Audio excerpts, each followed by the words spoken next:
Salut, je te souhaite la bienvenue sur La Cordée Digitale, le podcast qui t'explique tout sur le marketing digital et te donne des méthodes simples, concrètes pour faire décoller ton business. Alors t'es prête pour l'ascension ? Moi je suis Julie, je suis business coach pour toutes les femmes entrepreneurs qui ont osé partir à l'aventure après 40 ans, bravo, et qui comme moi ne sont pas nées avec un portable dans les mains. Je te propose des accompagnements sur mesure et individuels pour t'aider à construire un business rentable évidemment et aligné avec tes valeurs mais aussi les besoins de tes clients. Alors aujourd'hui, second épisode, qu'est-ce que ce mot ? On va décortiquer et expliquer ce que veut dire lead magnet en marketing digital. Alors lead magnet, déjà on va décomposer le mot quoi. Magnet, on connaît, c'est les trucs qu'on colle sur le frigidaire, en gros c'est un aimant. Lead, alors là il faut que je fasse une petite aparté, une petite parenthèse en fait, dans le parcours type d'une personne qui va devenir ton client au final. En fait au démarrage la personne elle va être un visiteur anonyme de ton site, un follower, en gros ça va être un observateur. Il va être là de loin, mais il va pas rentrer en contact avec toi. Il va t'observer au démarrage. Et toi-même d'ailleurs, tu auras des statistiques sur lui, tu verras qu'il y a des gens qui viennent sur ton site, tu verras qu'il y a des gens en gros qui viennent et qui likent tes stories, mais tu n'auras pas encore les moyens en fait si tu veux de rentrer en contact avec eux. Ça, à ce moment-là, on appelle la première étape un follower. Évidemment, cette personne-là, tu vas tout faire pour faire en sorte de l'identifier, pour pouvoir parler avec lui. Et là, du coup, tu vas vouloir le transformer en lead. Lead, c'est quoi ? C'est quelqu'un en fait que tu as identifié. En gros, quelqu'un dont tu as récupéré à un moment donné les coordonnées pour pouvoir rentrer en contact toi avec lui. Ok, puis après le but, ça va être de le faire devenir prospect qualifié. Donc prospect qualifié, c'est quoi ? C'est une personne dont tu as les coordonnées, mais t'es allé au-delà en fait. Tu as essayé de contextualiser pourquoi il t'appelait, de quoi il avait besoin, quelles étaient ses problématiques, parce que tu as justement eu ce premier contact avec lui et ces premiers échanges. Une fois que tu as ce prospect qui est super qualifié, évidemment ton objectif, ça va te faire en sorte qu'il se transforme en client. Et puis après le Graal du Graal, il est client, mais il est tellement fan de ce que tu fais qu'il devient ambassadeur. En gros, il te recommande à tout son réseau. Alors ça, c'est le Graal du Graal en marketing. Bon, tu l'auras compris. Du coup, le but, c'est quoi ? C'est lead. C'est donc quelqu'un que tu as identifié, dont tu as récupéré les coordonnées. Et donc, lead magnet, c'est un aimant à lead. C'est un objet, un contenu qui va te servir en fait pour aller attirer et demander à tes visiteurs anonymes, à tes followers, finalement de te donner leurs coordonnées. Tu vas le faire comment ça ? Tu vas le faire en leur offrant un contenu gratuit, qui est donc le lead magnet.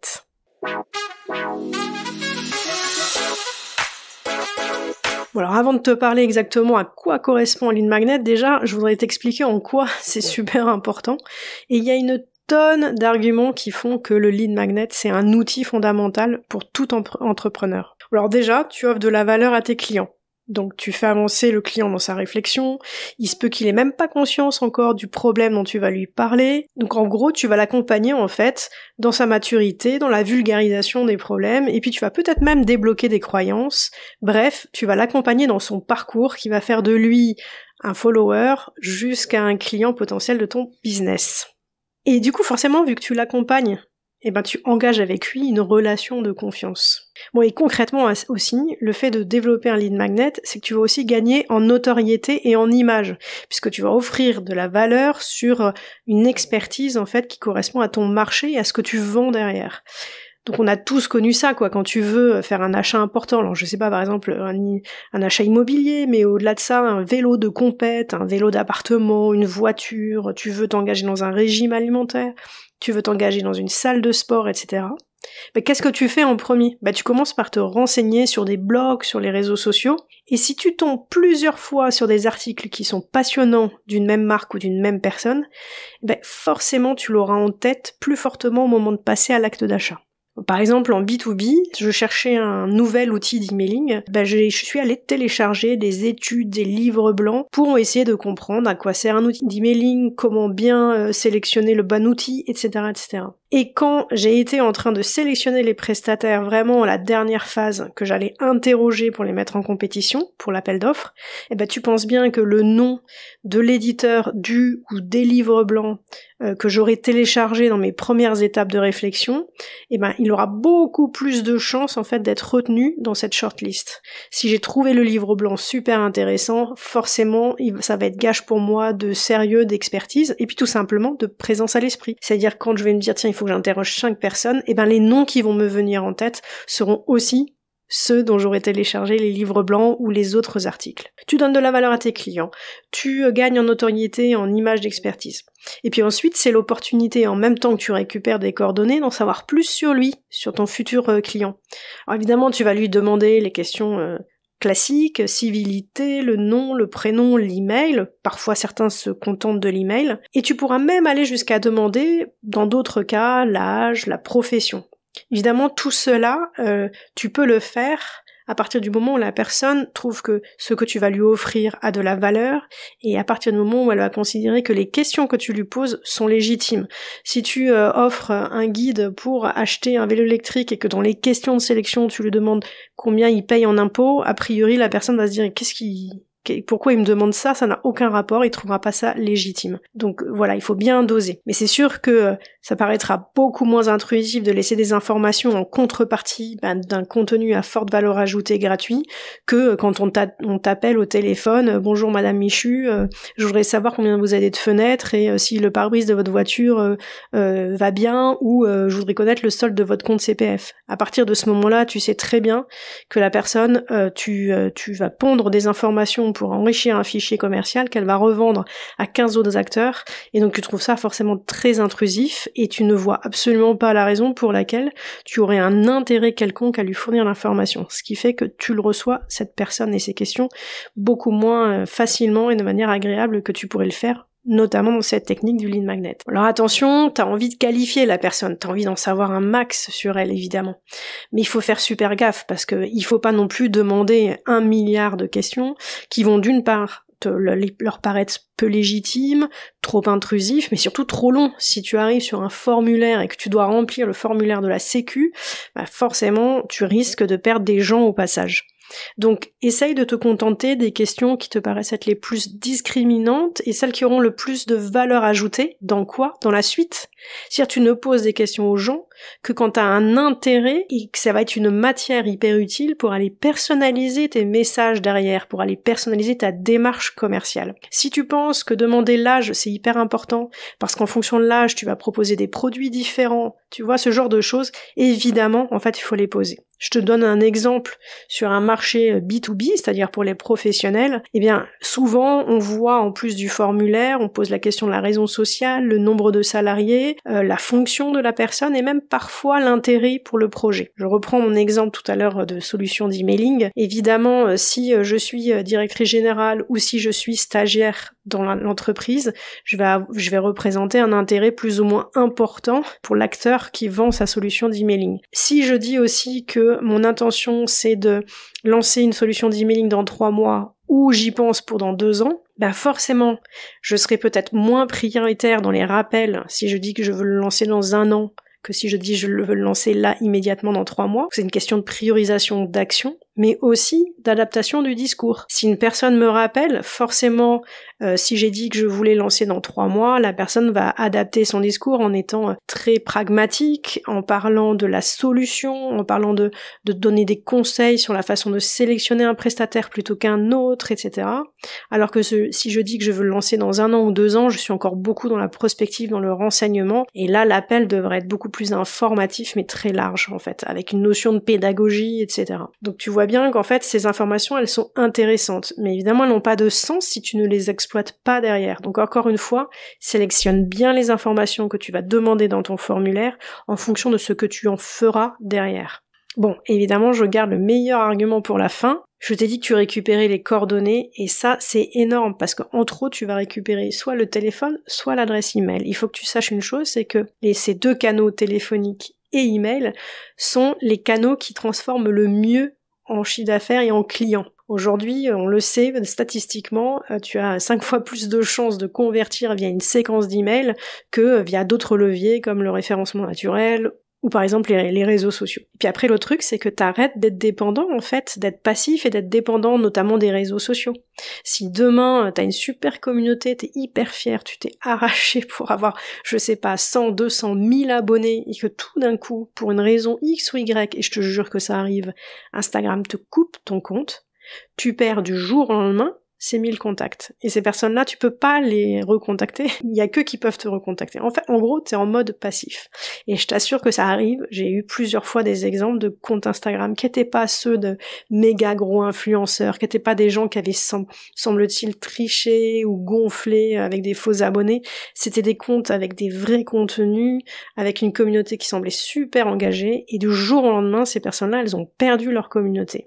Ce qui les a sauvées, c'est que je pense à une personne en particulier qui avait 2000 abonnés, et sur les 2000 abonnés en fait Instagram, elle avait réussi à recueillir 600 adresses email. Et donc elle a pu au dernier moment recontacter ces personnes-là pour leur expliquer ce qui se passait, les rediriger vers un autre compte Instagram, et puis continuer en fait la conversation avec eux sur cet autre canal qu'est l'emailing. Donc en fait, tu te rends indépendant des réseaux sociaux. Mais il y a aussi un autre argument, c'est que aujourd'hui sur ton site internet, en fait, tu sais que t'as 100 visiteurs par mois, ce qui est déjà cool, t'es très contente, c'est ce que tu vois sur tes stats Google Analytics, tu vois d'ailleurs plein d'autres informations, je t'en parlerai dans un autre épisode. Ouais, mais sauf que tout ça c'est anonyme, c'est-à-dire qu'en fait si la personne a décidé de revenir ou de ne pas revenir sur ton site internet, tu n'as aucune façon en fait d'agir dessus, surtout que toi, tu ne peux pas le rattraper, tu ne peux pas le recontacter. Donc le fait de pouvoir avoir un lead magnet que tu vas pousser sur ton site internet, c'est aussi une façon de désanonymiser en fait ton trafic de site internet et donc d'être moins passif parce que c'est toi désormais qui peux le relancer. Je te donne une petite statistique. En général, on dit que sur un site internet e-commerce, entre les conversions, c'est-à-dire les gens qui passent une commande, les gens qui s'inscrivent à la newsletter, qui demandent, qui remplissent un formulaire de contact, on va dire que si au maximum tu convertis 2% de ces gens, si sur 100 visiteurs tu as 2 personnes en fait qui te laissent leurs coordonnées, t'es déjà hyper content. Donc tu vois que tu perds 98 autres personnes. À l'inverse, si tu incites fortement sur ton site internet, en mettant un énorme encart sur ton lead magnet, en les incitant à t'inscrire à la newsletter, bah là tu peux estimer que tu vas à peu près convertir entre 6 et 10%. Si tu convertis jusqu'à 6%, imagine bien la différence en fait de visiteurs que tu arrives à transformer chaque mois, c'est-à-dire que tu multiplies par 5 le nombre de personnes que tu vas transformer. Bon, et une fois que tu as récupéré toutes ces adresses email ou ces contacts téléphoniques, et ben c'est génial parce que là tu peux engager une vraie conversation. Et encore une fois, on sait que ce sont les canaux emailing et téléphoniques qui convertissent le mieux avec des x3 ou des x5 par rapport au reste des leviers. Donc à ne vraiment pas négliger.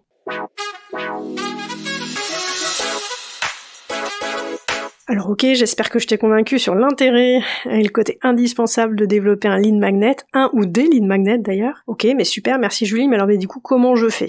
Bon, il existe vraiment des tonnes de solutions possibles et que tu peux complètement adapter à ton business, à ta cible, même si tu proposes d'ailleurs des produits physiques. Un exemple tout bête, c'est combien de marques en fait, pour eux le lead magnet, c'est d'offrir un échantillon. Tu proposes à des personnes en fait de leur livrer un kit d'échantillon ou un produit gratuit et en contrepartie tu récupères ses coordonnées. J'ai l'exemple tout bête, je suis en train d'essayer des dentifrices en pastille et non plus en tube. J'ai été parrainée par quelqu'un qui est déjà client.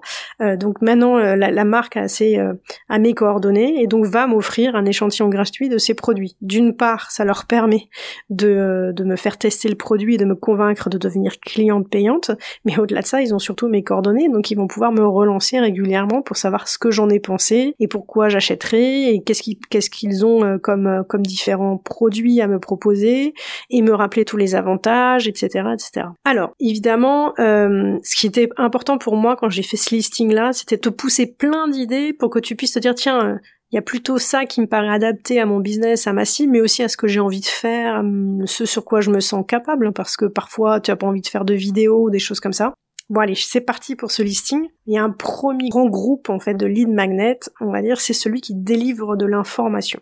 Là, c'est celui où j'ai trouvé le plus d'exemples et de formats possibles. Alors, tu as sûrement déjà lu tout ce qui est guide ou livre blanc sur un sujet en particulier. Exemple, ça peut être le décryptage d'une nouvelle tendance de consommation, ça peut être une évaluation d'un nouvel outil, ça peut être le détail d'une nouvelle réglementation. Par exemple, à une époque, quand ils ont lancé la loi RGPD, sur laquelle je fais un épisode bientôt, eh bien, il y a eu beaucoup de livres blancs qui expliquaient ce que c'était que la RGPD, comment il fallait l'appliquer dans sa boîte, etc. Quand tu es avocate, par exemple, tu peux aussi passer du temps sur un guide ou un livre blanc sur une nouvelle loi pour expliquer les impacts dans une société. Si t'es coach ou consultante, tu peux, je sais pas, par exemple, consultante RH, comment adapter les habitudes de travail avec le télétravail. Si t'es coach business, ça peut être un sujet de type comment tirer profit d'un bon référencement local pour développer tes ventes locales. Voilà, il peut y avoir plein de sujets comme ça. L'idée, c'est de dire, c'est un document un peu riche qui va creuser un sujet et être très informatif sur ce sujet-là. Tu peux avoir aussi, par exemple, des comparateurs d'outils. Tu peux avoir des tableaux, tu vois, qui t'expliquent la différence entre tel et tel produit. C'est hyper utile comme lead magnet. Tu peux avoir aussi des études de cas clients. Ce qui est génial parce qu'en fait, c'est très utile pour ton prospect, mais surtout aussi, ça permet de mettre en avant ton expertise et donc montrer le bénéfice. Puis évidemment, tu vas développer des business cases de gens qui ont réussi parmi tes clients. Donc ça, c'est un des cas qui est le plus intéressant. Puis ça permet d'humaniser et personnaliser ton business, d'apporter la preuve. On appelle ça la preuve sociale, mais donc les études de cas clients sont des lead magnets qui peuvent être très très intéressants. Des baromètres et des études statistiques. Alors ça, j'avoue effectivement que c'est plutôt pour des grosses marques qui vont avoir les moyens de mettre en œuvre une étude de marché et de pouvoir restituer cette étude de marché à ses propres clients. C'est souvent le cas dans des marchés B2B. Tu peux aussi faire des checklists, les X points à respecter pour réussir ton équilibre de vie pro-perso. Enfin, ça, tu peux l'appliquer sur plein de sujets, mais ça permet d'avoir en fait un outil très pragmatique à avoir sous la main sous format de fiche quand tu développes en fait une partie de ton business. Tu peux aussi proposer par exemple un programme sportif, un menu nutrition de la semaine. Un autre lead magnet possible, c'est de faire des résumés d'un livre, résumé d'une vidéo, résumé d'un épisode audio pour la personne qui t'a écouté mais n'a pas eu le temps de prendre des notes, de lui proposer en début d'épisode le fait qu'elle pourra retrouver toutes les informations principales dans un résumé actionnable et visuel et concret. C'est hyper utile pour la personne et justifie totalement qu'elle souhaite en fait pouvoir récupérer ça en contrepartie de te laisser son adresse email. Tu peux aussi délivrer, pas sous format de guide ou de livre blanc, mais d'une vidéo spécifique à forte valeur ajoutée. Tu l'auras compris, ce type de lead magnet qui sont très informatifs peuvent prendre plein de formats différents. Ça, c'était le premier grand groupe. Après, tu as un deuxième grand groupe, c'est celui qui va te délivrer un service ou un produit, un extrait de ton produit. Bon, là, tu vas retrouver tout ce qui est masterclass, webinar. Pour t'inscrire à tout ça, va forcément falloir que tu laisses tes coordonnées, notamment ton email ou ton téléphone. Tu peux aussi délivrer du contenu via des mini-cours par emailing. Tu vois, cet été, moi, je me suis inscrite à un programme en 10 emails que proposait You Love Words, qui était Back to Content. Donc, j'ai eu le droit à 10 emails sur comment créer du contenu efficace pour ta marque. Et donc, toutes les semaines, je recevais un email avec des informations, mais aussi un passage à l'action. Voilà, donc ça, c'était super intéressant. Et d'ailleurs, sous le même principe que ces mini-cours email, tu peux aussi développer des challenges. On en voit de plus en plus en disant, voilà, pendant 8 semaines, on développe notre communauté Instagram, rejoignez-moi sur ce challenge et je vous accompagne. Alors, tu les accompagnes sous format de email, sous la format de live, etc. Et donc, c'est un peu le même principe que ces mini-cours d'email. Un autre truc qui peut délivrer énormément de valeur pour ton client et beaucoup d'intérêt aussi pour toi, c'est de proposer des audits gratuits. T'as des consultants qui peuvent te proposer l'audit gratuit de ton référencement naturel sur ton site internet. Ils peuvent te proposer en fait de faire un bilan de ta nutrition, un bilan de la performance de conversion de ton tunnel de vente ou de certaines pages de ton site. Une avocate ou une consultante RH pourrait tout à fait dire je fais un audit gratuit de la qualité de vos contrats, etc., etc. L'énorme avantage, c'est qu'évidemment, t'es hyper utile pour ton prospect, évidemment, mais c'est surtout qu'en plus, tu vas délivrer ton expertise. La personne voit à quel point tu es en capacité de challenger ce qu'elle a fait, mais surtout ce que tu lui montres, c'est qu'il y a plein de trucs à refaire. Et donc forcément, à un moment donné, il y a potentiellement un intérêt de lui vendre derrière ton accompagnement pour corriger en fait le tir de toutes les actions ou des points négatifs que tu auras mis en exergue dans ton audit. C'est là tout l'intérêt, quoi. Bon, alors après, au-delà de ça, en fait, d'autres trucs qui délivrent un service ou un produit, ça va être, par exemple, tu vois aussi beaucoup ça des modèles, des matrices, des boîtes à outils. Tu peux proposer, je sais pas, des modèles de contrat, des modèles de templates d'email, des modèles de lettres de motivation, des modèles de publication sur les réseaux sociaux. Tu peux aussi vendre des tableaux Excel pour faire les grandes étapes de la gestion d'un projet, ou bien un tableau Excel avec les premières lignes, cases et formules pré-remplies pour un business plan. Tu peux vendre un template de fiche client idéal à personnaliser. Bon, donc tu l'auras compris, tout ça là, tous ces modèles, matrices, etc., c'est le principe, c'est d'offrir un template personnalisable. Allez, on poursuit dans la liste. Après, il y a les quiz aussi. Genre, quel programme de nutrition ou de sport est adapté à toi? Quel est ton profil entrepreneur? Quel signe astrologique est la plus compatible avec tel ou tel type d'entrepreneur? Donc, peu importe le sujet. C'est un truc super ludique. Les gens adorent apprendre des choses sur eux. C'est en général très court. Et l'avantage, c'est que dans les réponses que tu leur enverras par mail pour leur décrire leur profil ou leurs résultats, ce qui est génial, c'est que c'est là où tu vas pouvoir donner toute la matière de ton expertise. Et puis évidemment, commencer à leur expliquer quelle est ton offre. Tu peux aussi faire des cahiers d'été, ça j'ai trouvé ça génial cet été.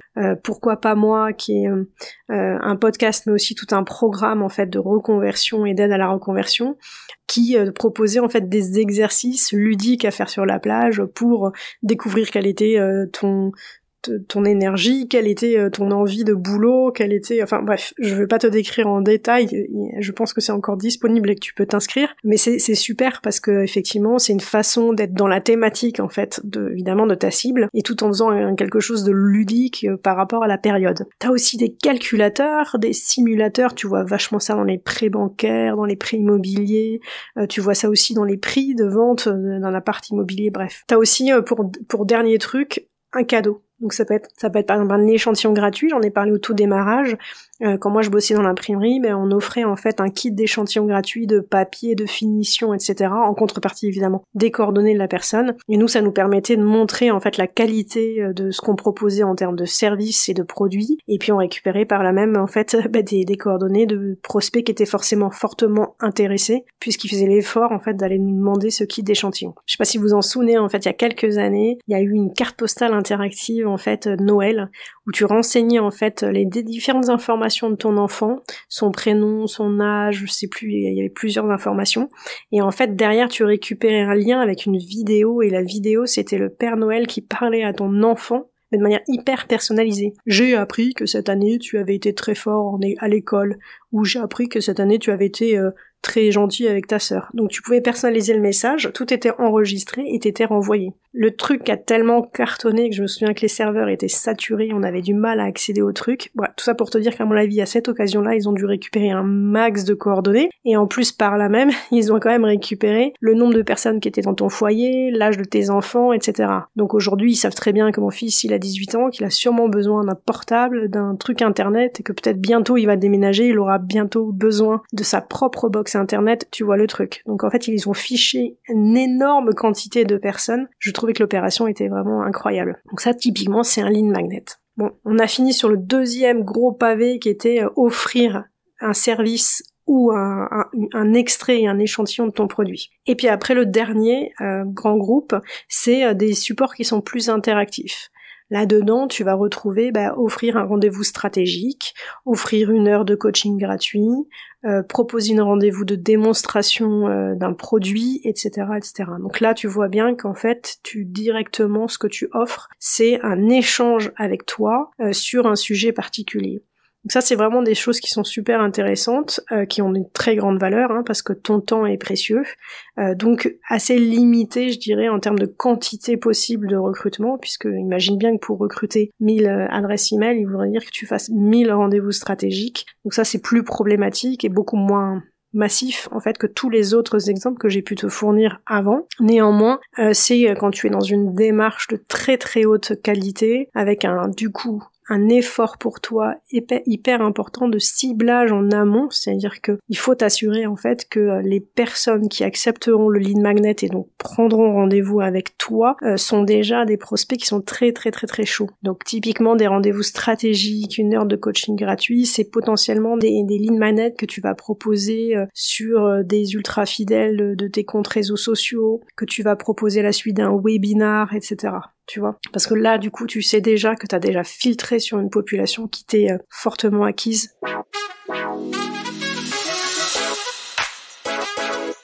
Voilà, bon, je t'ai expliqué ce qu'était un lead magnet, les avantages du lead magnet, et je t'ai donné plein d'idées, en fait, de pistes possibles de lead magnet. Il me reste plein de choses à te dire et du coup je te propose de faire un second épisode dans lequel je vais t'expliquer en fait toutes les étapes qui vont être nécessaires pour concevoir ton lead magnet et ça dans le bon ordre. Et puis je vais aussi t'expliquer tous les ingrédients qui font un bon lead magnet, une espèce de checklist qu'il faudra surtout bien garder en tête. On arrive à la fin de cet épisode. Écoute, moi je te propose déjà de te mettre en action par rapport à ce premier épisode et commencer à te dire, tiens, quel lead magnet je pourrais faire, c'est-à-dire quelle idée je peux avoir par rapport à ma cible et surtout quel format j'aurais envie de mettre en forme en premier. Vers quoi je suis le plus à l'aise, donner de l'information, donner un service ou un produit, être dans l'interactivité, bref, est-ce que je préfère vidéo, PDF, etc., etc. Commence déjà à regarder et à te dire qu'est-ce qui pourrait être intéressant en fonction des besoins de ta cible, en fonction de là où toi tu te sens le plus à l'aise, et puis peut-être commencer à regarder un petit peu ce que font les concurrents, parce que ça peut être intéressant de voir comment tu peux te différencier d'eux. Bon, mais tout ça on en reparle quand je t'explique les différentes étapes pour trouver le lead magnet génial à faire. Alors j'espère que cet épisode aura été vachement utile pour toi. Si c'est le cas, n'hésite pas s'il te plaît à me mettre un 5 étoiles sur Apple Podcast, à me mettre un commentaire parce que j'ai vachement besoin de votre feedback. Et puis si tu connais aussi une personne, une femme entrepreneur qui a plus de 40 ans et qui et pour qui cet épisode pourrait être super utile, et s'il te plaît partage-lui. Et puis si tu sais que le digital est indispensable mais que tu sais pas vraiment par où commencer, que tu bloques sur la définition de ton offre, le descriptif de ta cible, savoir quel tarif mettre, bref, et comment créer la visibilité pour ta marque et ton entreprise, n'hésite pas. Moi je te propose en fait qu'on s'appelle pendant un rendez-vous en fait gratuit et vraiment sans engagement. On discute de ta problématique, on apprend à se connaître et puis on voit si on a envie de faire un petit bout de chemin ensemble. C'est vraiment rien d'engageant. Donc le lien en fait est dans les descriptifs de l'épisode et aussi en lien sur mes coordonnées dans ma bio Instagram. Donc je te laisse prendre rendez-vous et je serai ton Sherpa digital avec grand plaisir pendant ce premier rendez-vous. À très vite, j'ai vraiment hâte de te retrouver pour la suite de cet épisode sur le lead magnet. Surtout n'oublie pas de t'abonner au podcast, comme ça tu es alerté de la suite de l'épisode. Je te souhaite une très très très belle semaine. Ciao!